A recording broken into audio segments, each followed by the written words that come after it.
محمد وآله وأصحابه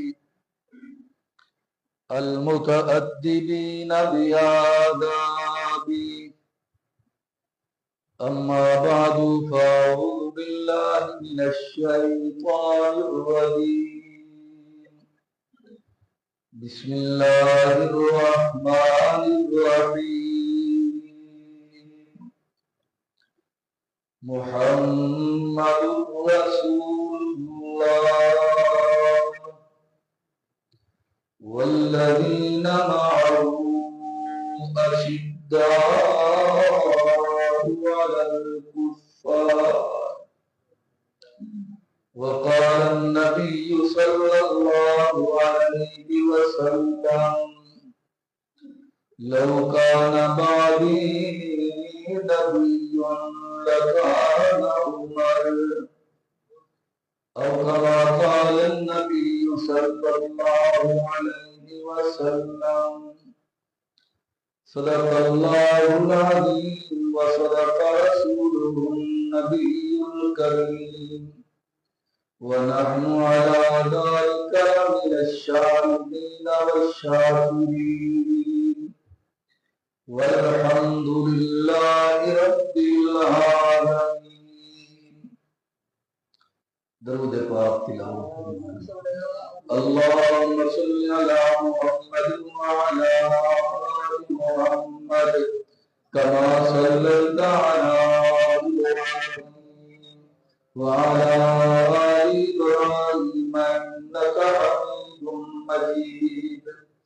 اللهم بارك على محمد وعلى آل محمد كما باركت على إبراهيم وعلى آل إبراهيم إنك حميد مجيد. قابل قدر بزرگوں، عزیز ساتھیوں، اسلامی سال کے پہلے مہینہ کی پہلی تاریخ ہے، جس تاریخ کو مراد مصطفیٰ داماد علی المرتضیٰ قاتل المشرکین والمرتدین سیدنا فاروق اعظم رضی اللہ تعالی عنہ کی بے مثال شہادت ہے، اور 10 تاریخ کو دوش نبوت کے شاہ سوار امت مصطفیٰ کے دلدار آل مصطفیٰ کے تاجدار سیدنا حسین بن علی رضی اللہ تعالی عنہ اور ان کے بے مثال جانثاروں اور ساتھیوں کی شہادتیں ہیں۔ جمعے کا وقت چونکہ انتہائی مختصر وقت ہوتا ہے، تفصیل کے ساتھ کوئی عنوان بھی بیان نہیں ہو سکتا کہ اس عنوان کے ہر پہلو پہ سیر اصل گفتگو کی جائے، یہ نہیں ہو سکتا۔ اس لیے آج کے مختصر وقت میں سیدنا فاروق اعظم رضی اللہ تعالی عنہ کا واقعہ شہادت اور وہ بھی مختصراً بیان کیا جائے گا۔ آئندہ جمعہ کے اندر انشاءاللہ العزیز نواسہ رسول جگر گوشہ بطور امام عالی مقام سیدنا حسین بن علی رضی اللہ تعالی اور ان کے رفقا کی بے مثال شہادتوں کا تذکرہ کیا جائے گا۔ سیدنا فاروق اعظم رضی اللہ تعالی آمنہ کے لال کے حسین اور سیدنا علی المرتضی رضی اللہ تعالی عنہ کے داماد ہیں۔ ہر مسلک کے کتابوں کے اندر یہ بات لکھی ہوئی ہے کہ حضرت علی رضی اللہ تعالی عنہ کی ایک بیٹی جو تھی بھی حضرت فاطمہ رضی اللہ تعالی کے شکل سے، جس کا نام حضرت ام کلثوم تھا، ام کلثوم کا نکاح سیدنا فاروق اعظم رضی اللہ تعالی عنہ کے ساتھ ہوا۔ امیر شریعت سید عطا اللہ شاہ بخاری رحمۃ اللہ علیہ سے کسی نے سوال کیا کہ شاہ جی، علی اور عمر میں کیا فرق ہے؟ آپ نے فرمایا علی بھی بے مثال ہے، عمر بھی بے مثال ہے، حضرت علی بھی شان والے، حضرت عمر بھی شان والے، لیکن فرق اتنا ہے حضرت علی مرید مصطفیٰ ہیں، حضرت عمر مراد مصطفیٰ ہیں۔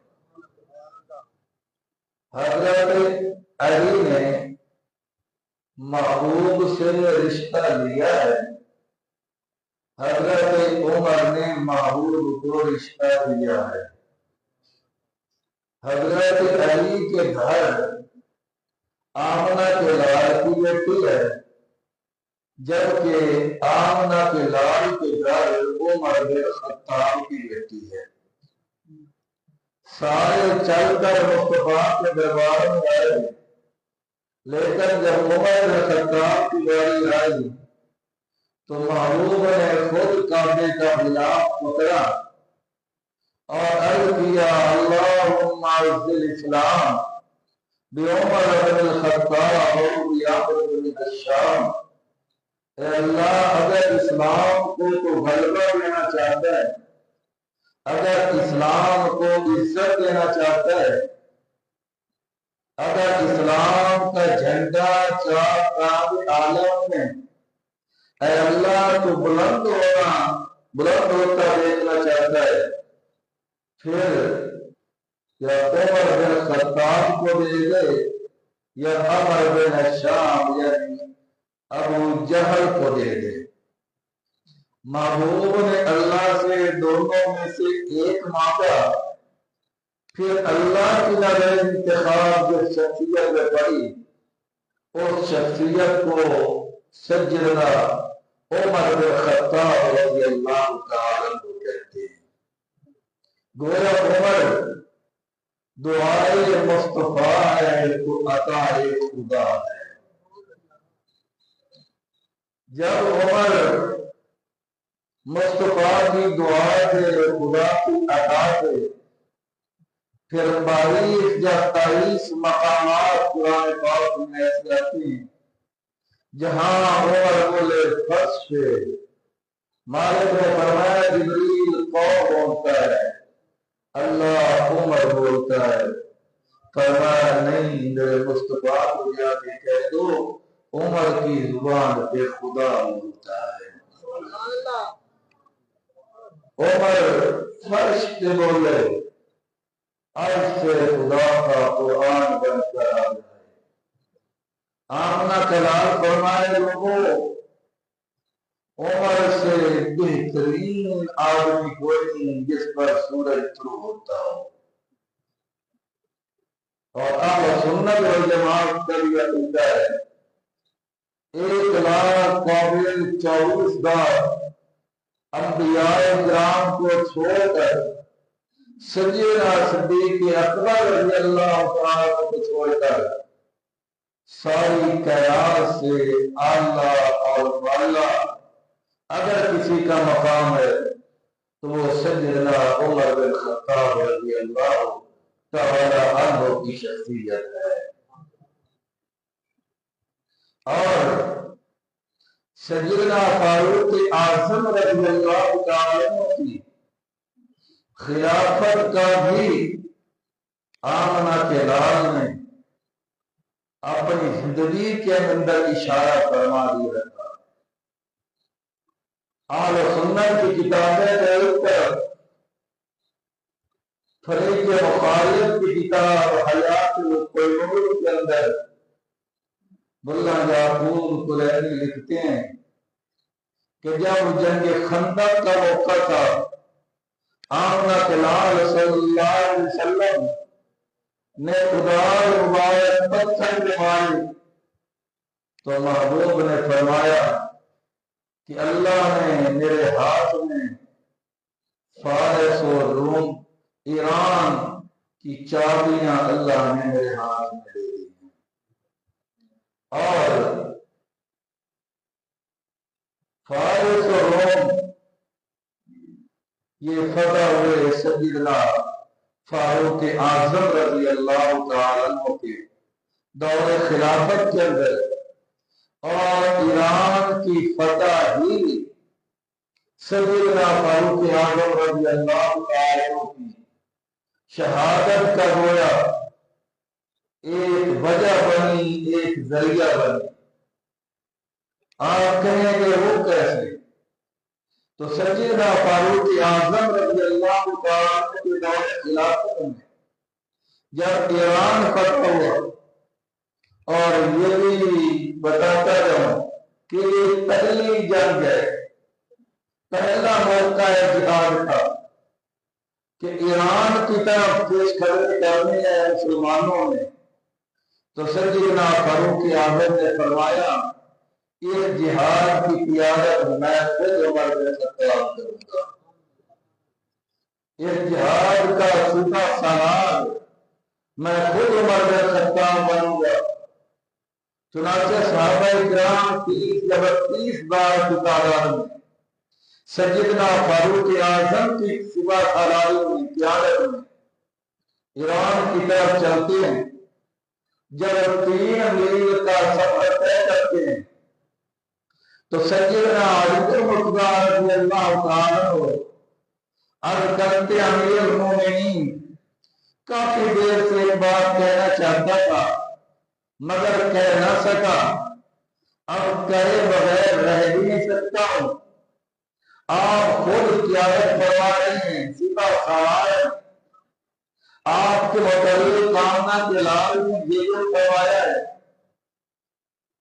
اور ایران والوں کی تعداد بھی بہت زیادہ ہے، خدا نہ خواستہ مسلمانوں کو شکست ہو گئی، کیونکہ فتح شکست تو اللہ کے قبضے کے اندر ہے، مسلمان فاتح بن گئے تب بھی کامیاب ہے، مسلمان شکست کھا گئے تب بھی اللہ تعالیٰ کامیاب ہے، یا جو کہو مسلمان راضی بنے تب بھی کامیاب ہے، مسلمان شہید ہو گئے تب بھی کامیاب ہے۔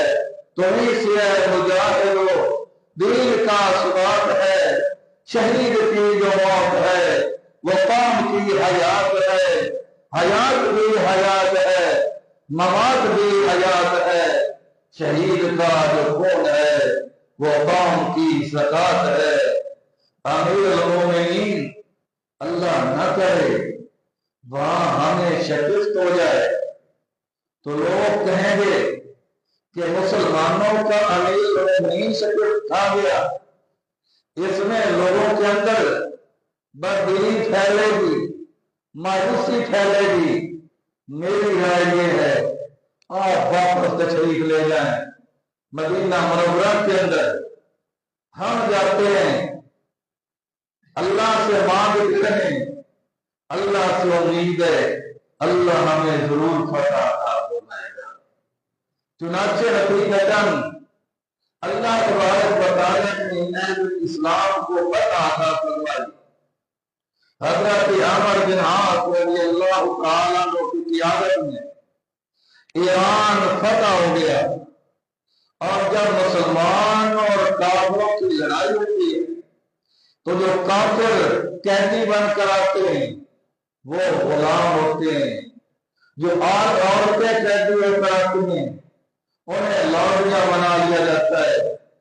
تو کچھ لوگ لڑائی کے وقت ایران سے قیدی ہو کر آئے تھے، گرفتار ہو کر آئے تھے، مجاہدین کے اندر تقسیم ہوئے۔ ان لوگوں غلاموں میں ایک غلام وہ بھی تھا جس کا نام فیروز تھا اور جس کی کنیت ابو لولو تھی، مذہباً وہ مجوسی تھا۔ کچھ لوگ یہودی بھی تھے، کچھ لوگ عیسائی بھی تھے، نصرانی مجوسی بھی تھے جو گرفتار ہو کر آئے تھے۔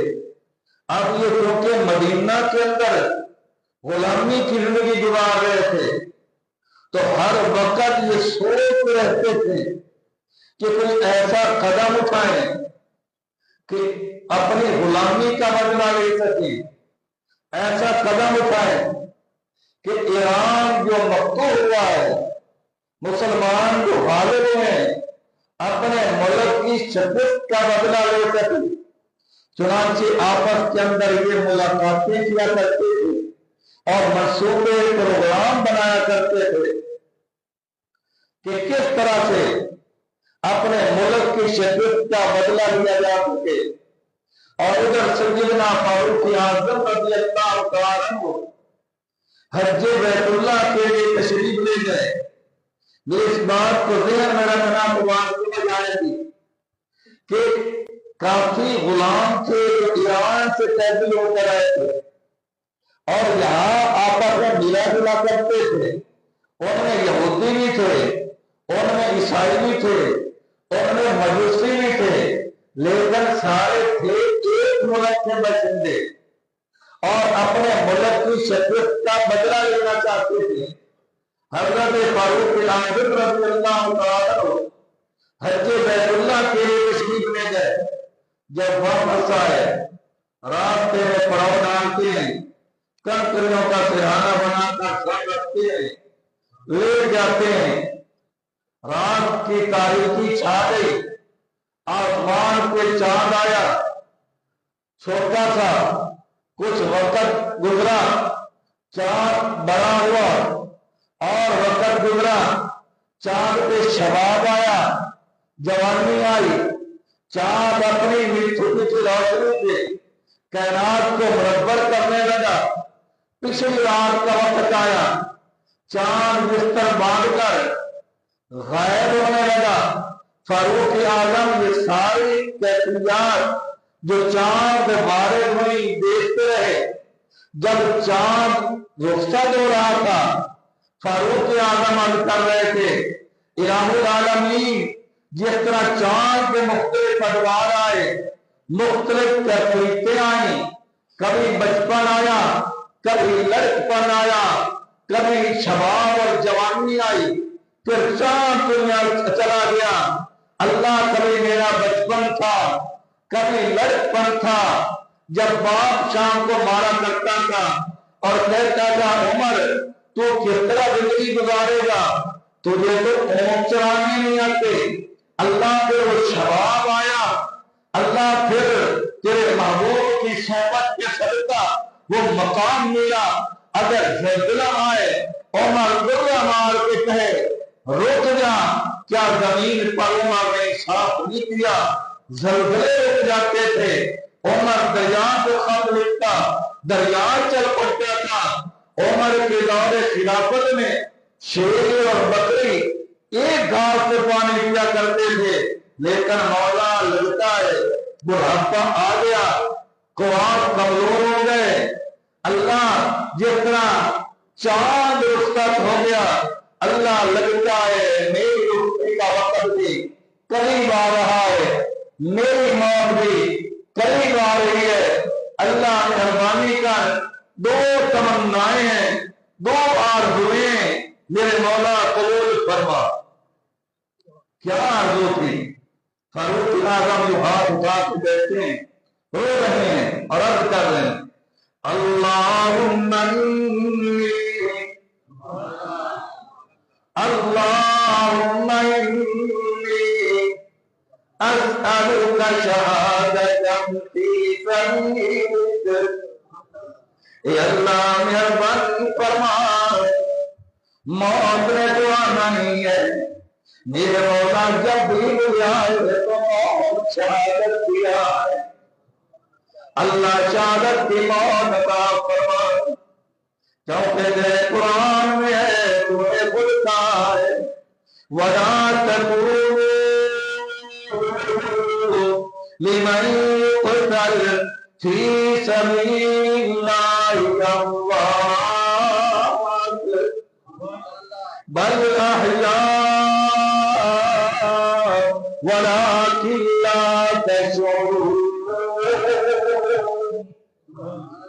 إِنَّ اللَّهَ اشْتَرَىٰ مِنَ الْمُؤْمِنِينَ أَنفُسَهُمْ وَأَمْوَالَهُمْ بِأَنَّ لَهُمُ الْجَنَّةَ، اللہ اپنے وعدے کے مطابق جان تو لے لے مولا جنت مجھے عطا فرما، اللہم انی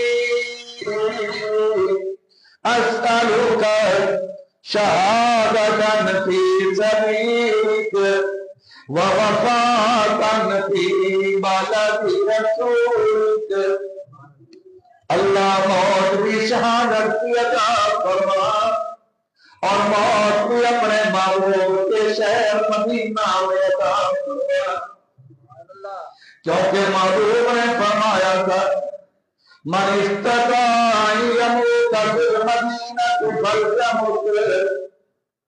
کوشش کرو تمہیں موت مدینے میں آئے، جو مدینے مرے گا تو قیامت کے میں محمد کریم شفاعت فرما، کہ اللہ والے کئی ہمارے نور جیسے ہیرن ڈیرے ہی وہیں لگا لیے، ڈیرے ہی وہیں لگا لیے تاکہ نہ باہر جائیں گے نہ باہر موت آئے گی، موت آئے تو مدینہ میں، قبر بنے تو جنت المدینہ۔ بہرحال حضرت فاروق اعظم رضی اللہ تعالیٰ عنہ مانگی دعا اللہ نے قبول فرمائی، سفر حج سے واپس مدینہ منورہ تشریف لے آئے، لوگ ملنے کے لیے آ رہے ہیں، ایک ساتھی وہ بھی آ گئے جنہیں دنیا حضرت کعب کہتی ہے، خیر رضی اللہ تعالیٰ عنہ فاروق اعظم سے ملاقات ہوئی، فاروق اعظم کی زیارت نصیب، چہرے پہ کھڑے خواب دیکھے تو کعب کی روحان پہ آیا، عمر لگتا ہے جس مقصد کے لیے اللہ نے آپ کو مصطفیٰ کا ساتھ دیا تھا وہ مقصد پورا ہو گیا، اب آپ دنیا سے جانے والے۔ حضرت عمر کہتے ہیں وہ کیسے؟ فرمایا قرآن و حدیث کے اندر، تورات و انجیل کے اندر اللہ نے آپ کی خلافت کے خاکے بیان کیے، وہ نشانیاں بیان فرمائیں، وہ ساری پوری ہو چکی ہیں۔ حضرت عمر کہتے ہیں کیا میرا ذکر قرآن میں، میرا ذکر تورات میں، میرا ذکر انجیل میں؟ حضرت کعب کہتے ہیں عمر قرآن تو آپ پڑھتے ہی ہیں، محمد رسول اللہ، آپ بھی پڑھو محمد رسول اللہ والذین معه اشداء علی الکفار رحماء بینہم تراہم رکعا سجدا یبتغون فضلا من اللہ ورضوانا سیماہم فی وجوہہم من اثر السجود ذالک مثلهم فی التوراۃ ومثلهم فی الانجیل۔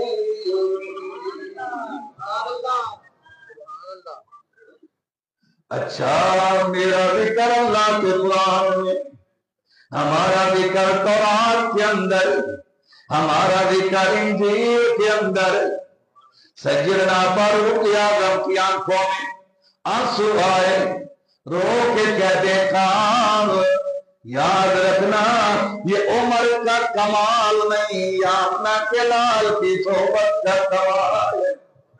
درخشانی نے تیری، درخشانی نے تیری قطروں کو دریا کر دیا، آنکھوں کو بینا کر دیا، دل کو روشن کر دیا، اور خود نہ تھے جو راہ پر اوروں کے ہادی بن گئے۔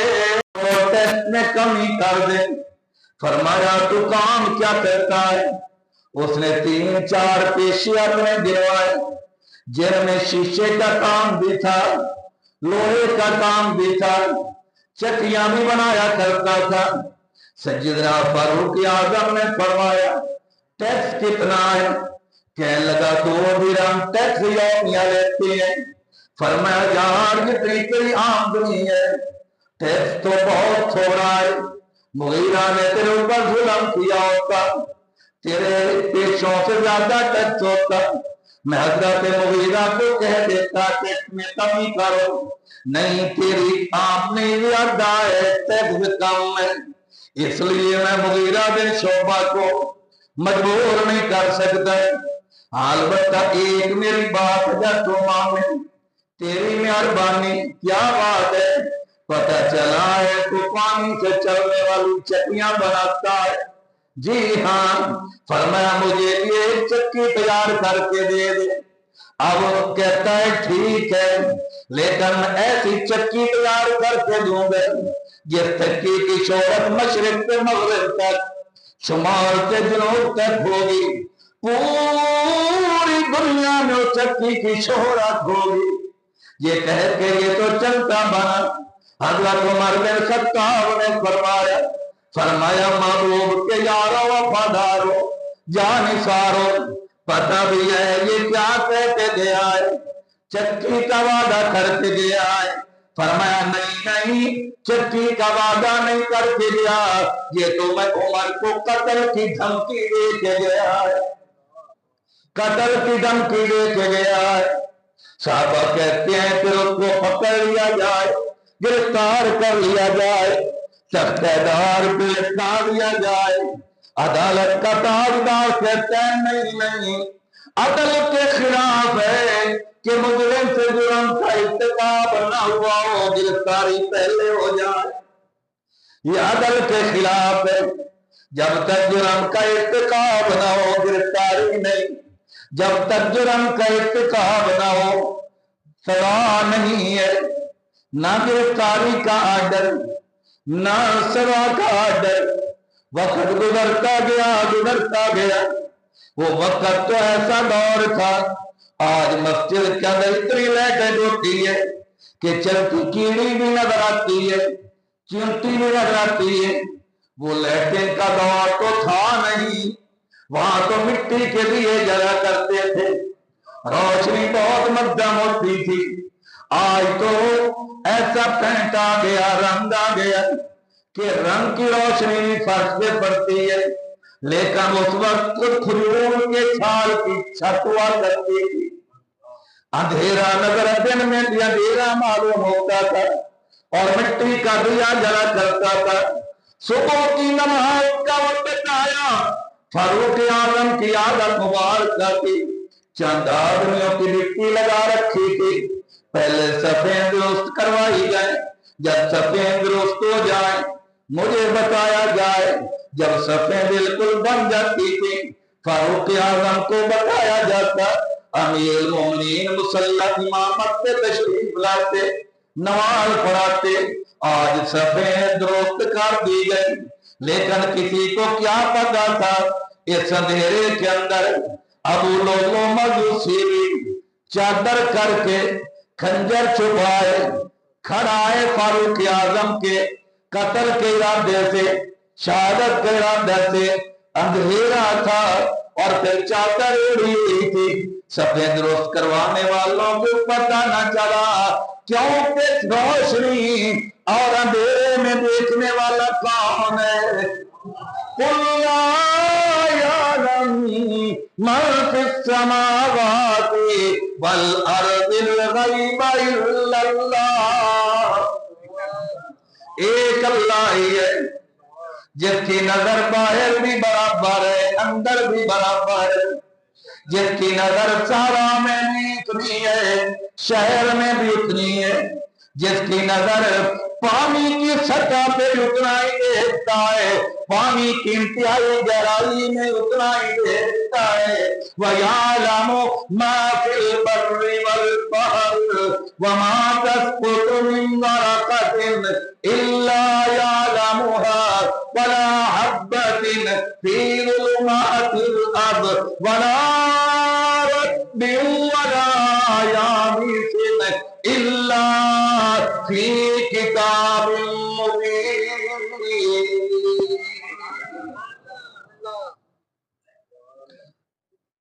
آواز دے کہ امیر مومنین تشریف لے آؤ۔ امیر مومنین مصلی پہ آ گئے، صبح کی نماز، اللہ اکبر، سورہ فاتحہ مکمل، آگے تلاوت شروع، ظالم نے خنجر نکالا، 6 بار کیے، ایک بار ناف کے نیچے لگا، فاروق اعظم کا خون اتنا بہ گیا نماز قائم نہ رہ سکے، گر گئے، مگر قربان جاؤں گرتے گرتے بھی حضرت عبد الرحمن بن عوف کی طرف اشارہ کیا، فرمایا مصلی پہ آ جاؤ، میری جان جاتی ہے چلی جائے لیکن اللہ کی نماز میں فرق نہ ہے، تاکہ دنیا کو پتہ چل جائے جان دی ہوئی اسی کی تھی، حق تو یہ تھا کہ حق ادا نہ ہوا۔ امام تڑپ رہا ہے، امیر المومنین تڑپ رہے ہیں، وقت کا خلیفہ تڑپ رہا ہے، وقت کا حکمران تڑپ رہا ہے، لیکن ادھر نماز ادا ہو رہی ہے تاکہ دنیا کو پتہ چل جائے، نہ مسجد میں نہ مندر میں نہ بیت اللہ کی دیواروں پہ آیا میں ایندہ جمعہ اتوار کروں گا، نہ مسجد میں نہ مندر میں نہ بیت اللہ کی دیواروں کے سایہ میں نماز عشق ادا ہوتی ہے تلواروں کے سایہ میں۔ حضرت عبد الرحمن بن عوف نے چھوٹی چھوٹی صورتیں پڑھی، نماز مکمل، امیر المومنین کو اٹھا کے لے گئے گھر، قصر خلافت میں، بے ہوش تھے، ہوش میں آئے، میرے اوپر حملہ کرنے والا کون؟ فرعون ابو لؤلؤ مجوسی، فاروق اعظم کی ایوان پہ آیا، قلت ورب الکعبہ، رب کعبہ کی قسم عمر کامیاب ہو گیا، آج میرے اوپر حملہ کرنے والا کوئی مسلمان نہیں ہے، کافر ہے، مجوسی ہے، میرے اوپر حملہ کسی کافر نے نہیں کیا، کسی مسلمان نے نہیں کیا، کافر نے کیا ہے۔ فرمایا اگر میں زندہ رہا خود حساب لے لوں گا، اگر میں شہید ہو گیا میرے پیچھے روانہ کر دینا، ایک دنیا کی عدالت ہے، ایک رب جلال کی عدالت ہے، وہاں خود سوال کروں گا ظالم میرا قصور کیا تھا، لیکن کسی نے بتایا امیر المومنین، اس کو جب پکڑنے کی کوشش کی گئی اس نے تو اپنے آپ پر وار کیا، خودکشی کر کے مر گیا، آرام کی موت۔ فرمایا چلو پہنچ جائے گے اس کے دربار میں، قل اللہم مالک الملک تؤتی الملک من تشاء وتنزع الملک ممن تشاء وتعز من تشاء وتذل من تشاء بیدک الخیر انک علی کل شیء قدیر۔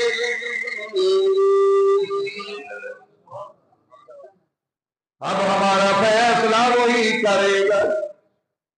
لوگوں ایک عجیب روایت ملتی ہے کہ حضرت علی کو پتہ چلا فلاں علاقے میں بھی یہودی حکیم رہتا ہے اور بڑا دانشمند عقلمند حکیم ہے، بڑے عجیب و غریب اس کے پاس ہے۔ سیدنا علی مطلع چلے گئے اس کے پاس، لے آئے تاکہ امیر المومنین کا علاج کروایا جائے۔ پتہ چلا کہ ڈاکٹر قابل ہو گئے، مسلم بھی ہو تو علاج آپ کروا سکتے ہیں۔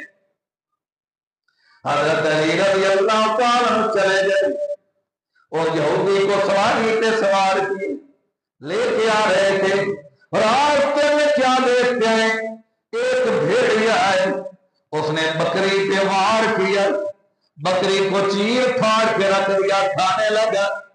حضرت علی نے سواری بٹھائی، فرمایا آپ کی مہربانی چلے جاؤ۔ وجہ کیا ہے؟ وہاں سے لے کے آئے، اب کہتے ہو چلے جاؤ۔ فرمایا امیر المومنین کا انتقال ہو چکا ہے، آپ واپس چلے جاؤ۔ حکیم حیران ہے، کہتا ابھی تو اتنی دور مدینہ پہنچ گئے، آپ کو کیسے پتہ چل گیا کہ آپ غیب جانتے ہیں؟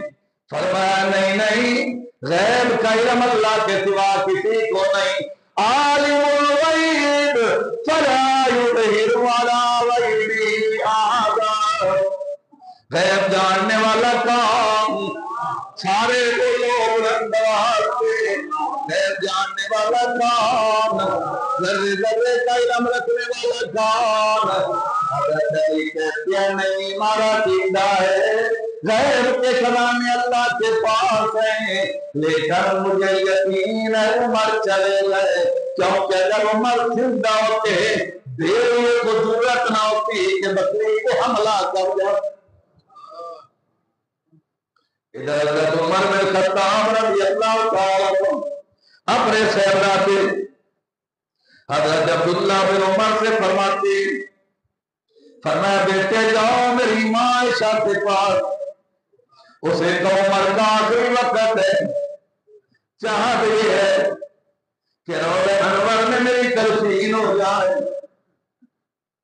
اگر آپ اجازت دے دیں تو مہربانی، ورنہ مجھے جنت البقیع میں دفنا دے۔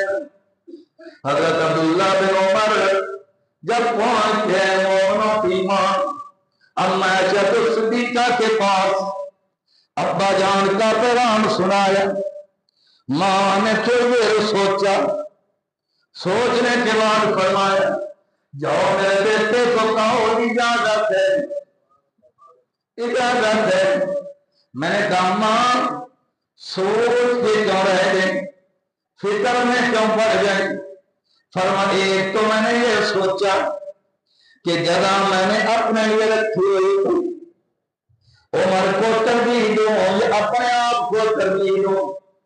سوچنے کے بعد عقل نے فیصلہ کیا کہ عائشہ اپنے آپ کو ترجیح نہ دے، اس عمر کو ترجیح دے جب تیرے اوپر مشکل وقت آیا تھا، منافقوں نے تہمت لگائی تھی، جس عمر میں منظر میدان دربار مصطفیٰ میں کھڑے ہو کے کہا تھا سبحانک ھذا بہتان عظیم، بدلے میں 18 ایسے آئی تھی، الخبیثات للخبیثین والخبیثون للخبیثات والطیبات للطیبین والطیبون للطیبات اولئک مبرؤون مما یقولون لهم مغفرۃ ورزق کریم۔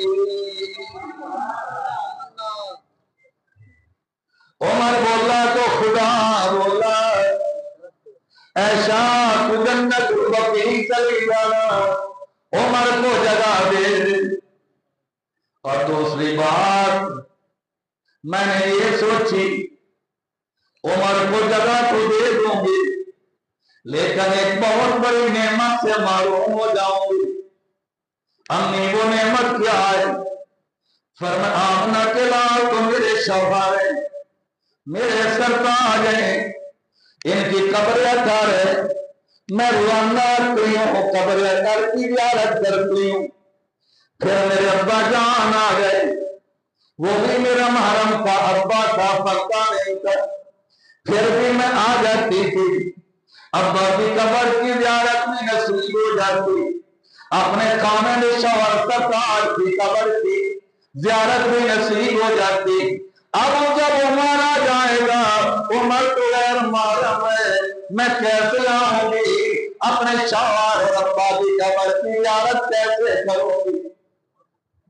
پھر میں نے سوچا ایسا عمر کا احسان اتنا بڑا ہے، ابے کی قبر کی زیارت نہ کر، خامد کی قبر کی زیارت مرتے دم تک نہ کر، یہ قبول کر لے، لیکن عمر کو قبر کی جگہ دے۔ اجازت ہے میری طرف سے۔ پتہ چلا ازواج مطہرات مومنوں کی ماں کا کتنا مقام تھا، غیر محرم کی قبر پہ جانا بھی وہ پردے کے خلاف سمجھتی تھی۔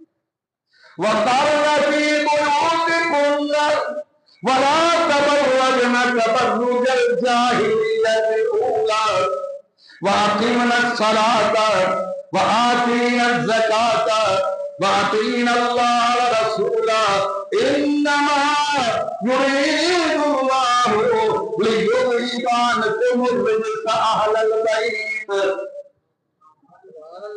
وَيُطَهِّرَكُمْ تَطْهِيرًا۔ حضرت عبداللہ بن عمر پیغام ماں کا لے کر آئے، عمر کی نظر پڑ گئی، فرمایا یارو مجھے سہارا دو بیٹھاؤ، میں ماں کا جواب دیکھ کے نہیں سننا چاہتی، مجھے بیٹھاؤ وعدہ ہو کے سنو۔ عبداللہ کیا بنا؟ ابا جان مبارک ہو، آپ کی چاہت کے مطابق ابا جان نے اجازت دے دی ہے۔ پھر عمر کی زبان پہ آیا قلت ورب الکعبہ، رب کعبہ کی قسم عمر کامیاب ہو گیا۔ محبوب نے فرمایا تھا ابو بکر و عمر، میں محمد کریم کو اللہ نے ایک مٹی سے پیدا کی۔ اللہ حضرت مولانا احمد رضا خان سے بھی فتاوی رضویہ کے اندر محبوب کا یہ فرمان نقل کیا ہے کہ محبوب نے فرمایا ابو بکر و عمر اور میں محمد کریم کو اللہ نے ایک ہی مٹی سے پیدا فرمایا، اور قرآن کہتا ہے منہا خلقناکم وفیہا نعیدکم ومنہا نخرجکم تارۃ اخری۔ جہاں سے کسی کا خمیر لے کے بناتے ہیں، موت کے بعد وہیں پہنچاتے ہیں۔ نہ جھگڑا کیا کرو، نہ بحث کیا کرو، نہ ملک کا عمل خراب کرو، عمل پسند بنو، عقیدہ بناؤ۔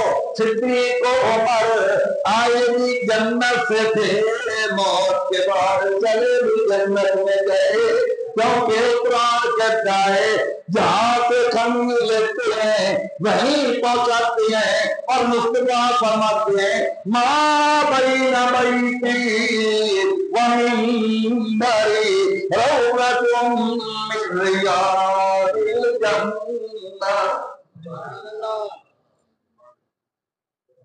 چند وصیتیں فرمائیں۔ کوئی صحابہ کرام نے عرض کیا امیر المومنین زندگی کا کوئی پتہ نہیں، آپ اپنے بعد کسی کو اپنا خلیفہ نامزد کروا دیں، تو میں کسی کو میں نامزد نہیں کرتا، البتہ چند آدمیوں کے نام پیش کر دیتا ہوں، باہمی مشورے سے جس کو چاہو، جس کے ہاتھ میں بیعت کر لو۔ حضرت علی رضی اللہ تعالیٰ، حضرت عثمان رضی اللہ تعالیٰ، حضرت طلحہ رضی اللہ تعالیٰ، حضرت زبیر رضی اللہ تعالیٰ، حضرت عبد الرحمن بن عوف رضی اللہ تعالیٰ، حضرت سعد بن ابی وقاص رضی اللہ تعالیٰ، 6 آدمی آپ نے پیش کیے۔ اسی دوران حضرت سعد بن ابی وقاص رضی اللہ تعالیٰ عنہ نے فرمایا آج صبح حملہ ہوا ہے فاروق اعظم، فرمایا اسی رات میں نے دیکھا تھا ابو لولو فیروز مجوسی کو، ہرمزان یہودی کو، جوفینا عیسائی کو، کہ وہ سرگوشیاں کر رہے تھے، ایستے ایستے باتیں کر رہے تھے، اور ان کے ہاتھ میں، فیروز کے ہاتھ میں ایک خنجر بھی تھا، ایک شہادت میں لگے ہوئے۔ ان 3 آدمیوں کے بارے میں حضرت عبد الرحمن بن ابی بکر رضی اللہ تعالی وہ فرماتے ہیں کہ میں نے دیکھا اسی ابو لولو فیروز مجوسی کو، اس کے ہاتھ کے اندر خنجر تھا۔ میں نے پوچھا اس سے کیا کرے گا؟ تو وہ کہہ رہا تھا میں اس سے گوشت کاٹوں گا، کیونکہ ہم گوشت کو ہاتھ نہیں لگایا کرتے، خنجر سے یوں کاٹا کرتے ہیں۔ اور جو خنجر فاروق اعظم کی شہادت کے بعد، ابو لولو کی خودکشی کے بعد جو خنجر موقع سے برآمد ہوا، وہ وہی خنجر تھا جو حضرت عبد الرحمن بن ابی بکر رضی اللہ عنہ نے فرمایا کہ میں نے اس کے ہاتھ کے اندر دیکھا تھا۔ بس یہ پتہ چلنا تھا حضرت عبید اللہ بن عمر رضی اللہ تعالی حضرت عمر کے چھوٹے صاحبزادے اپنے آپ سے باہر ہو گئے، ہوش و حواس کھو گئے تھے، تلوار ہاتھ میں لی، ہرمزان کے مقام پہ پہنچے، دروازے پہ دستک دی، باہر نکلا، سر تن سے جدا کر دیا۔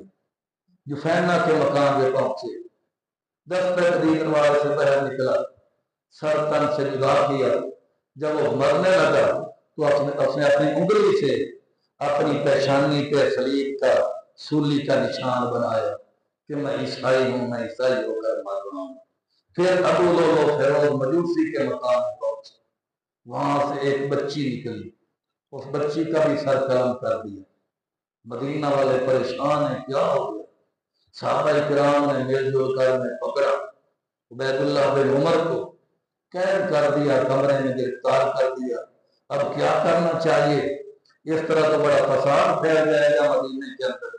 مشورہ یہ ہوا یہ بات آنے والے خلیفے پہ چھوڑ دی جائے، جو آنے والا خلیفہ ہوگا وہی اس کے متعلق فیصلہ کرے گا۔ چنانچہ حضرت عثمان بن عفان رضی اللہ تعالیٰ عنہ کے ہاتھ پہ متفقہ طور پہ جب بیعت ہو گئی تو حضرت عبید اللہ بن عمر کا کیس سامنے آیا، مقدمہ سامنے آیا۔ حضرت عثمان نے صحابہ سے مشورہ لیا تو حضرت علی کھڑے ہو گئے، فرمانے لگے میری رائے تو یہ ہے کہ حضرت عبید اللہ بن عمر کا سر قلم کر دیا ہے۔ یہودی تھے، عیسائی تھے، مجوسی تھے، لیکن مسلمانوں کے ماتحت تھے، مسلمانوں کے غلام تھے۔ اسلام اجازت نہیں دیتا ٹیکس ادا کرنے والے، جزیہ ادا کرنے والوں کی جان مال کا اسلام محافظ ہے۔ اسلام اجازت نہیں دیتا کہ ایک ادھوری گواہی پہ ایک شبہ کی بنیاد پر کسی کو قتل کر دیا جائے۔ حضرت عثمان رضی اللہ عنہ نرم دل تھے، باقی صحابہ سے مشورہ کیا تو باقی صحابہ نے کہا ابھی تو عمر بن خطاب کی شہادت کا غم غلط نہیں ہوا، ان کا خاندان، ان کی برادری، صحابہ کرام پریشان ہیں، اگر آپ یہ قدم اٹھائیں گے تو پھر مسلمانوں کی تلواریں آپس میں ٹکرائیں گی، ایسا فساد پھیلے گا جو کبھی ختم ہونے کا نام نہیں لے گا۔ اس لیے ہماری رائے یہ ہے عبید اللہ بن عمر کو قتل نہ کیا جائے۔ حضرت عمر بن عاص کھڑے ہو گئے، فرمانے لگے امیر المومنین یہ واقعہ آپ کے دور خلافت میں ہوا ہی نہیں، اس لیے آپ سے نہیں پوچھا جائے گا، آپ اس کو ویسے ہی چھوڑ دیں۔ حضرت عثمان نے فرمایا نہیں، آپ کی رائے میں مجھے منطق معلوم ہوتی ہے۔ مقتولین کے ورثاء کو بلایا گیا، ورثاء کو بلایا گیا۔ حضرت عثمان بن عفان نے فرمایا اگر عبید اللہ بن عمر رضی اللہ عنہ تم اپنے قتل معاف کر دو، میں اپنی جیب سے ان کی دیت ادا کر دیتا ہوں۔ چنانچہ مقتولین نے اپنے مقتولین کی دیت لے لی۔ حضرت عثمان بن عفان رضی اللہ تعالیٰ نے اپنی جیب سے تینوں جو قتل ہوئے تھے تینوں قتلوں کی دیت حضرت عثمان نے اپنی جیب سے ادا کر کے حضرت عبید اللہ بن عمر رضی اللہ تعالیٰ کو رہائی عطا فرما دی۔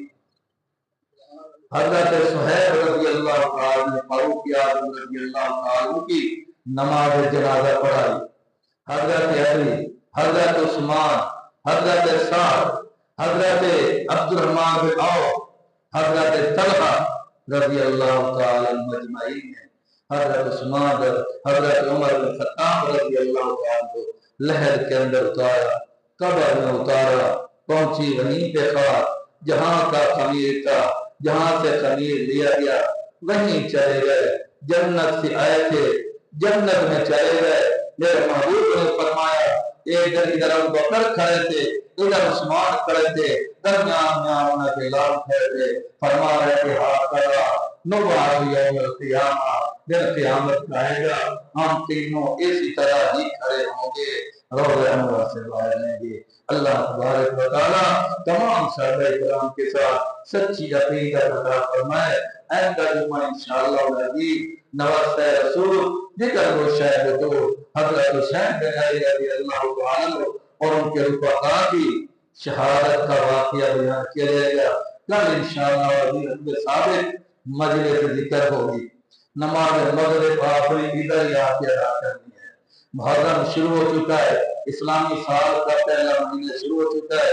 انشاءاللہ کل والی مجلس ذکر کے اندر مقام اہل بیت کی گفتگو کی جائے گی کہ اہل بیت ہیں کون اور اہل بیت کا مقام اہل سنت والجماعت کے نزدیک کیا ہے۔ کیا اہل بیت کی محبت کے بغیر جنت مل سکتی ہے یا نہیں مل سکتی؟ کیا اہل بیت کی محبت کے بغیر انسان کامل مسلمان بھی رہ سکتا ہے نہیں رہ سکتا؟ یہ انشاءاللہ کل والی مجلس ذکر کے اندر ہوگا۔ انشاءاللہ نماز مغرب ادھر آپ فرمائیں گے نا، جو ساتھی کہتے ہیں انشاءاللہ ادھر یاد کریں۔ ماشاءاللہ وقت کے شریف لائیں۔